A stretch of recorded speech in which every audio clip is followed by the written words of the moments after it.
Hey guys, November the 10th today, this is Drutter. I got a story for you about a man. I won't say which region of the world we're talking about, or what the man's name is yet, but bear with me. This man is the leader of the central bank of this region of the world. A very large and powerful central bank. One of the top bankers of the world. He does that for a while. And then he takes a position instead in government of this region of the world. And he takes the top financial position in that government. And then over the next 2 years, drives that country into the ground economically with his policies, working alongside the top leader of that region. Now, of course, he's still a central bank man, but he's working at this time only in politics. He's not working at the central bank anymore. But the central bank doesn't forget him, because when that country's economy is so destroyed that the leader of the country is forcibly removed by the central bank, the central bank chooses him as the new leader of that country. And no, the people don't get a say in that. Why would they? It's only Greece, the birthplace of democracy, that we're talking about here. Yes, that's right. The leader of Greece is being removed, and the former, just 2 years ago, head of the European Central Bank, the ECB, is now in power as top dog in Greece without any say from the people. And the same thing is happening tomorrow in Italy.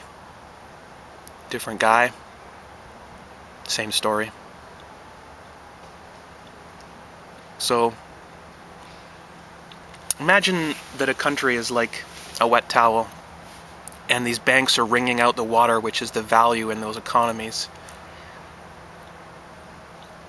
What happens when the towel is completely wrung out and completely dried? It's ready to go in the fire at that point. And that's what happened in Greece today, and that's what's happening tomorrow in Italy. And now you have to look for patterns here, because where else is this happening right now? What other country is being wrung out like a damp towel and getting drier and drier every time they squeeze, every time they try a new twist? And what is going to happen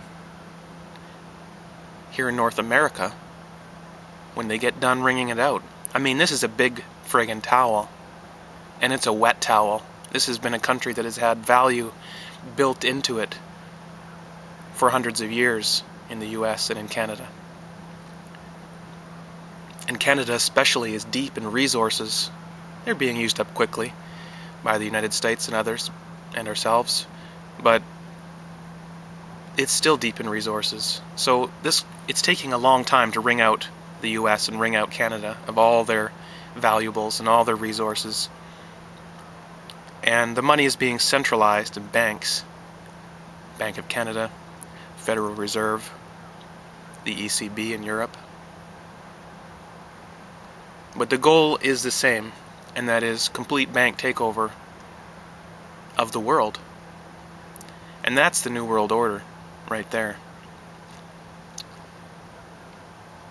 And I don't want my kids going forth into a world that is built to enslave them,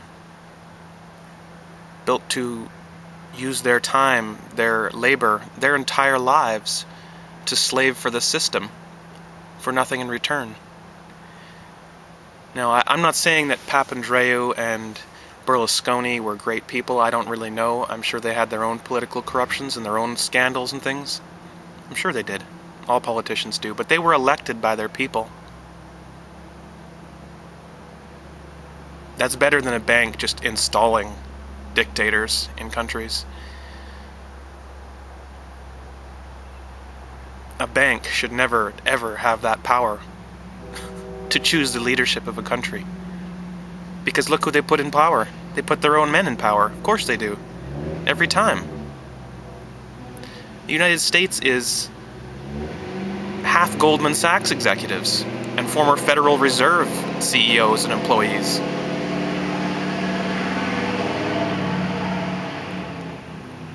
Nice Hummer. Prick.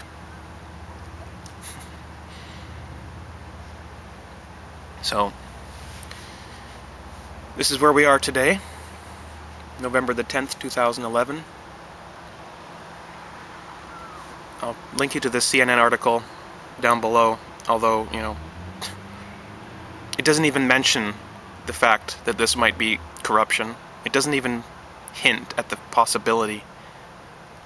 It was written, it sounds almost like it was written by the central bank and just uploaded to CNN's webpage. You know, oh, it's a more technocratic government. That's what they're saying is the big upside here.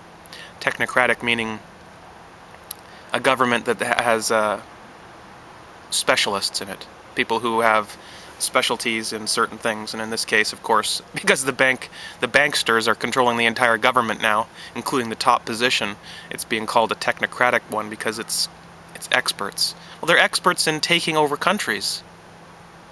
That's all they do. And how long until it's the IMF doing the same thing? The International Monetary Fund, the international bank that we have in this world now.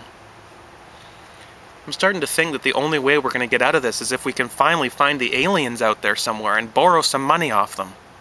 Like, hey buddy, can you spare 100 quadrillion fiat notes? Surely you have trees on your planet. Bring us some paper. So we need that paper. Wow.